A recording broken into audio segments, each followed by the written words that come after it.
Olá, no Repórter Eco de hoje conheça um semeador urbano que transformou parte do terreno onde mora em um pomar e uma horta doméstica. Tem também uma campanha para não lavar o carro e diminuir o gasto de água.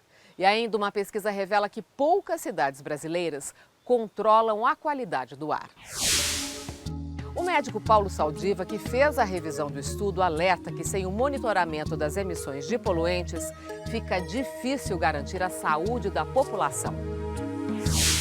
Em época de seca e crise no abastecimento, a ONG internacional TNC, The Nature Conservancy, convida o motorista da capital paulista a deixar o veículo sujo e poupar os recursos hídricos. E apaixonado pela natureza, este professor de física decidiu deixar o mato crescer e semeou árvores frutíferas no quintal. Até a laje virou canteiro para verduras e legumes.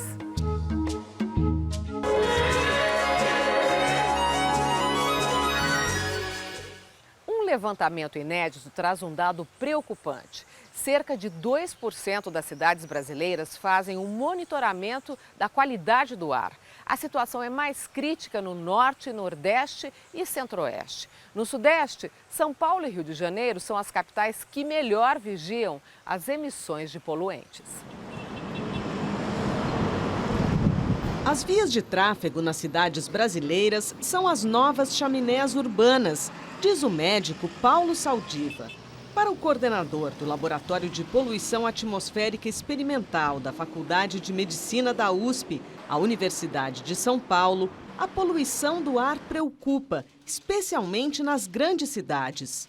Só no ano de 2012, 7 milhões de pessoas morreram precocemente devido à poluição do ar. Em 2012, pesquisadores indicavam que a poluição na capital paulista reduzia a expectativa de vida em um ano. Agora calculam que quem mora na metrópole vive em média 3 anos a menos. Os mais pobres sofrem mais porque ficam mais expostos à poluição do ar durante os deslocamentos para o trabalho. Menos de 2% dos municípios brasileiros medem a qualidade do ar, de acordo com um levantamento feito pelo Instituto Saúde e Sustentabilidade, uma organização não governamental formada principalmente por médicos. O resultado: faltam indicadores para gerar políticas públicas que cuidem da preservação da saúde dos brasileiros. Por exemplo, Florianópolis, que é uma cidade sofisticada, num estado muito desenvolvido, não tem medidas. Mesmo nas cidades que existem redes, você vai ver que em muitas delas a rede está sucateada e você tem falhas importantes nos períodos de medida que impedem a avaliação do efeito sobre a população.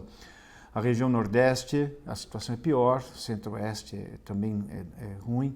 Na região Norte você não tem redes de monitoramento, embora você tenha fontes importantes de poluição. As cidades têm tráfego intenso e você também tem queimada da floresta, que invade a cidade.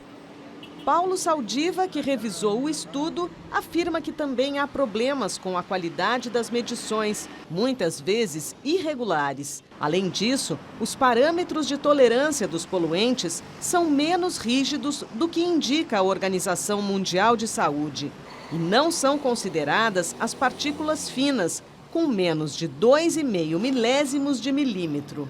Aquela fuligem que fica em suspensão, que são relacionados com mortalidade precoce por doenças cardiovasculares, câncer de pulmão, aumento de doenças respiratórias em crianças e idosos e baixo peso ao nascer. A própria Organização Mundial de Saúde já está pensando em rever os padrões e a gente não conseguiu adotar nem os antigos de 10 anos atrás, mostrando que enquanto em algumas áreas do meio ambiente, principalmente no meio ambiente remoto, nas florestas, nos rios, nós temos uma legislação muito eficiente e até avançada, nas cidades, ou junto aos grandes empreendimentos industriais, nós temos uma legislação muito flexível, para não dizer ineficiente. O objetivo do estudo é alertar os cidadãos para que cobrem a criação de políticas públicas efetivas para o controle da qualidade do ar. E depois que foram desenvolvidas vacinas, antibióticos, manobras de sustentação de vida e anestesia, a gente vai viver mais ou menos, ou com maior ou menor qualidade, a depender do que a gente come, do que a gente bebe, do que a gente inala e como a gente organiza as nossas vidas. Ou seja, nós temos que cuidar da qualidade de vida das cidades e um tema importantíssimo para isso é a qualidade do ar.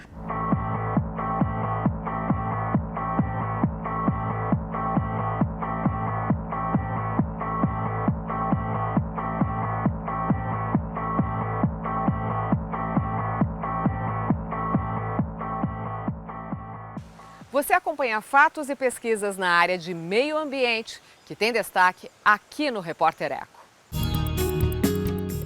A Europa perdeu 421 milhões de pássaros em 30 anos. É o que revela um estudo divulgado pela revista científica Ecology Letters. Segundo a publicação, este número alarmante é consequência principalmente dos métodos da agricultura moderna e da perda de áreas naturais. Foram analisados dados de 144 espécies de aves em 25 países europeus. Houve uma queda de até 90% entre as espécies mais comuns, como o pardal e o estorninho.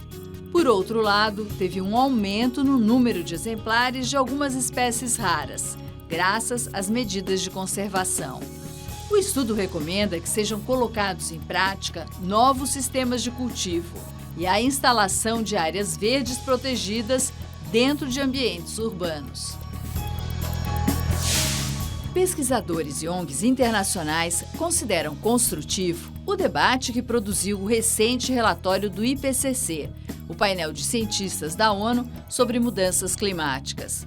O texto detalha os custos de cortar logo as emissões de CO2, um dos gases que intensificam o efeito estufa da Terra. Diz que é clara a influência humana na alteração do clima e que as mudanças podem se tornar irreversíveis. Ainda há tempo, mas é preciso agir rapidamente para evitar que o planeta ultrapasse o aumento médio da temperatura em 2 graus centígrados. As emissões de gases poluentes devem cair para perto ou abaixo de zero em 2010. O relatório dará base científica às negociações políticas da reunião da ONU, com uma proposta de acordo global marcada para dezembro de 2015, em Paris. Novo estudo sugere que o desmatamento na Amazônia influencia a falta de água sentida nas regiões mais populosas do Brasil, incluindo o Sudeste. Em 40 anos, a floresta perdeu área equivalente a 2 Alemanhas. A análise é do pesquisador Antônio Nobre, do Centro de Ciência ligado ao INPE, Instituto Nacional de Pesquisas Espaciais. Ele sugere desmate zero e reflorestamento para conter a crise hídrica. São Paulo deverá construir 2 estações de produção de água de reuso que vão abastecer diretamente as bacias dos sistemas Guarapiranga e Alto Tietê. O anúncio foi feito pelo governador Geraldo Alckmin. Serão as 2 primeiras instalações no estado para captar água de esgoto e transformá-la em água de reuso, que mais tarde servirá para o consumo. Há plano também de construção de mais 29 reservatórios para aumentar em 10% a reserva de água tratada na região metropolitana. O México investe na futura maior fábrica de reciclagem de PET no mundo. A indústria tem capacidade para reciclar 65 milhões de toneladas de embalagens plásticas por ano. Elas são transformadas em novos produtos. E o que não faltam são resíduos para o processo de reaproveitamento. O país é o segundo maior consumidor de garrafas PET e o recordista em consumo de um dos refrigerantes mais vendidos. Cada mexicano descarta 2 garrafas PET por ano, equivalente a 6 quilos do material anualmente. Por isso, a reciclagem é uma das prioridades do governo mexicano.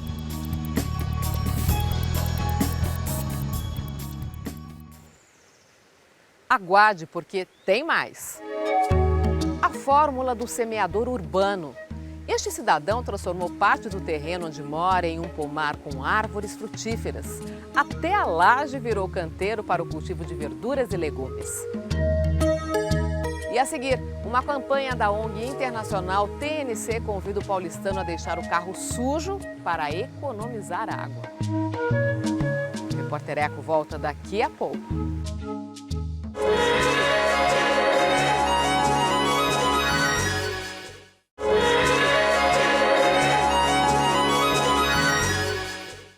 Em época de seca e crise no abastecimento, a regra é economizar água. Uma nova campanha convida o paulistano a não lavar o carro. A iniciativa é da TNC, uma ONG presente em 35 países que promove ações pela conservação dos recursos naturais. Não chove, não lavo. Uma campanha de conscientização e mobilização. Enquanto as chuvas não voltam e o nível das nossas represas não sobe, não lave seu carro. São Paulo tem cerca de 7 milhões de veículos. A ONG TNC, a The Nature Conservancy, fez as contas. Se todos os motoristas resolverem lavar os seus carros, são gastos 3 bilhões e 500 milhões de litros de água. É muita coisa. O coordenador do movimento Água para São Paulo explica por que a ONG decidiu fazer a campanha. Porque ainda é possível andar pela cidade e ver a quantidade de veículos que são lavados diariamente com toda essa crise. Além do papel da sociedade, onde a gente ainda anda pela cidade e percebe as pessoas varrendo a calçada com água. Então é importante engajar a população, falar de uma forma talvez mais com humor, para que ela possa participar. São Paulo chegou a 7 milhões de carros. É a maior frota da história. Enquanto isso, as reservas de água de São Paulo chegaram a menos de 10%. Você sabe que tem uma campanha que pede que os motoristas não lavem os carros? Sei, mas no caso do táxi é difícil não manter o veículo limpo para trabalhar, né? Se não tiver limpo, o pessoal não entra. Pega e a gente pode ser até punido pela fiscalização. Eu não lavo o carro, não. Por que você não lava? Ah, porque depois cai uns pingos aí, fica tudo cheio de sujeira o carro, né? Porque tem muita poluição. Se todo mundo pensar dessa forma, a gente vai conseguir levar isso mais para frente. Não chove, não lavo. Pois é, a gente fala muitas vezes assim que o consumidor deve fazer a sua parte na economia. Quem mais deve fazer e o quê? Todos, o setor industrial, a agricultura, a sociedade civil e os governos. O Brasil tem a maior reserva de água doce do planeta. O problema é a distribuição. Nas áreas mais densamente povoadas, Sul, Sudeste e Nordeste, a disponibilidade é muito menor do que na região Norte. O que a gente precisa pensar agora, a partir de agora para o futuro, para garantir que a gente não chegue em situações extremas, não só aqui em São Paulo, mas em outras regiões do país também? Pensar para além da crise que vivemos nesse momento. Agora temos que economizar muito, fazer um corte mais drástico, mas é preciso também implementar outras medidas de médio e de longo prazo, mas que precisam começar agora. Uma delas é a recuperação das áreas de mananciais, das áreas que abastecem a cidade. Essas áreas perderam mais de 70% da sua cobertura florestal. Isso tem um impacto direto na qualidade e na quantidade de água. Não chove, não lavo. Uma campanha de conscientização e mobilização. Enquanto as chuvas não voltam e o nível das nossas represas não sobe, não lave seu carro. Agora, deixar o carro sujo é bacana. No rain, no washing. No rain, no washing.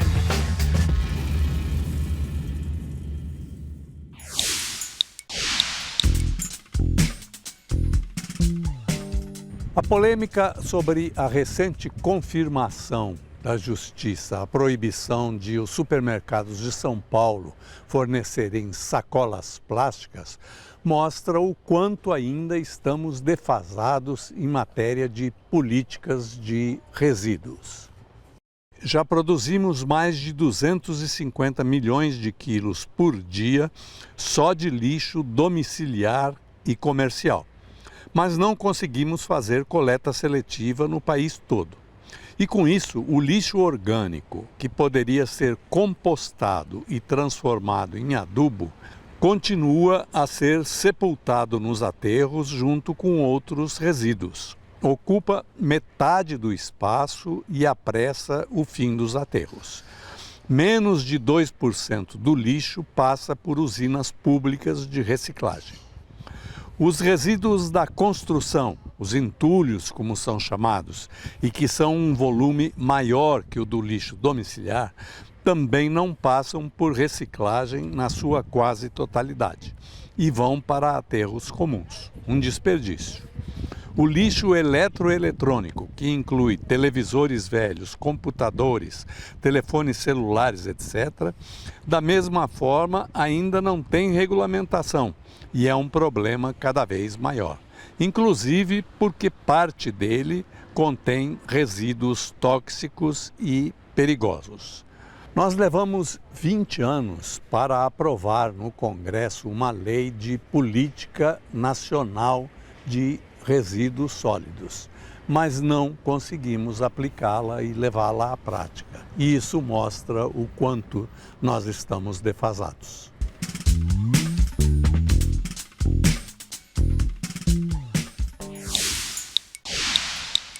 Chegou a hora do vídeo que a gente escolheu para você na internet.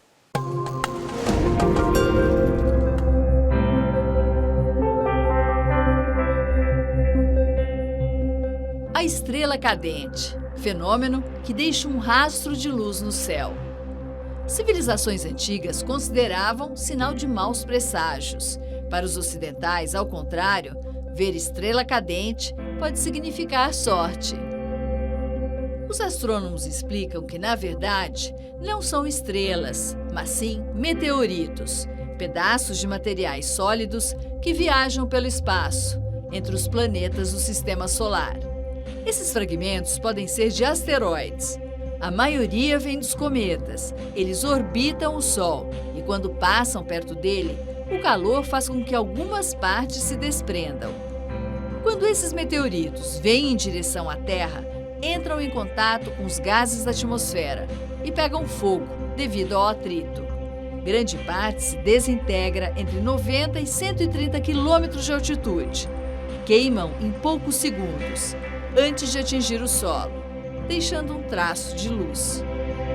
As chuvas de meteoritos acontecem o tempo inteiro em todo o canto do mundo. São visíveis em noites escuras, longe da poluição luminosa das cidades, entre as fases minguante e crescente da Lua. Uma visão que encanta e alimenta os sonhos da humanidade.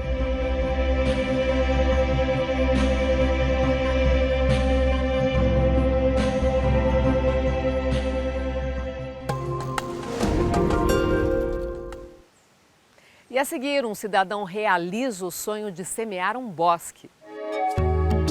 Este morador da Grande São Paulo plantou árvores frutíferas em um terreno dentro de casa e não deixou espaço livre nem na laje que virou canteiro para verduras e legumes. O Repórter Eco volta daqui a pouco.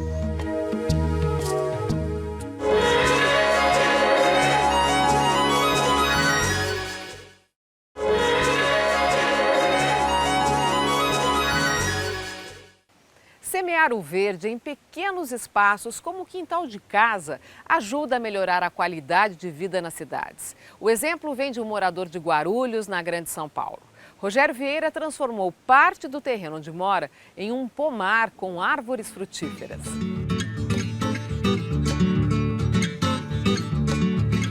O verde tem espaço garantido neste sobrado simples da Vila Rio, em Guarulhos, na Grande São Paulo.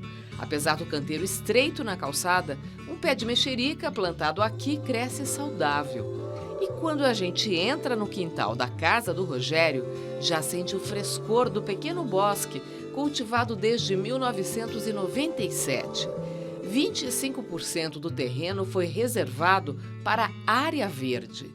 A gente encontrava uma semente, né, como a palmeira real. Na USP tinha muita semente, né? Começava a brotar, eu já pegava a semente com um brotinho, né? Então era o que a gente ia encontrando.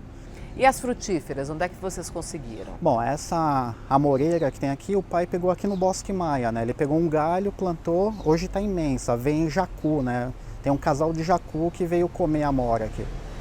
Rogério é professor de física e, quando não está na sala de aula, dedica horas do dia às suas plantas. Consciente da necessidade de reciclar, ele já cultivou em quase tudo. Pneus, chaleira, botina, tênis e até em carcaça de scanner. Todo material recipiente que a gente vê que é possível, né, fazer um vasinho, a gente tenta. Quando o espaço ao lado da casa ficou pequeno, Rogério buscou nova área para plantar, lá em cima. E aí a gente plantou, né, o chuchu começou a enramar muito aqui embaixo, a gente olhou para a laje, né, o pai já começou a montar uma parreira. Então a gente brinca que é o jardim suspenso, né? O jardim suspenso, vizinho ao imenso canteiro de obras, resiste firme. A água que mantém tanta planta verdinha é da chuva. O sistema de captação por meio de calhas ele mesmo projetou. O adubo é resultado da compostagem de resíduos orgânicos da cozinha. As espécies retribuem o cuidado, crescem e se multiplicam. A família de Rogério já começou a distribuir mudas para parentes, vizinhos e até em escolas da região. Tem um trabalho voluntário na Escola Natasha, que tem um córrego, a gente está replantando lá na beira do córrego, dentro da escola, no estacionamento. O gosto pelas plantas Rogério herdou dos pais e agora ensina o que aprendeu à filha. Que o respeito, né, pela natureza, a observação, que você começa a treinar seu olhar, né, perceber detalhes. Olha, tem uma lagarta que vai virar borboleta. E parece que a boa aluna aprendeu direitinho a lição. Está pronta para passar adiante. Acho que é bom esse contato com a natureza que as pessoas estão perdendo. E aí é meio que um processo de geração. O meu pai me ensina, eu vou ensinar para os meus filhos, porque é bom. É uma coisa que dá a sua vida, dá oxigênio, dá alimento. Então eu sou apaixonada por isso.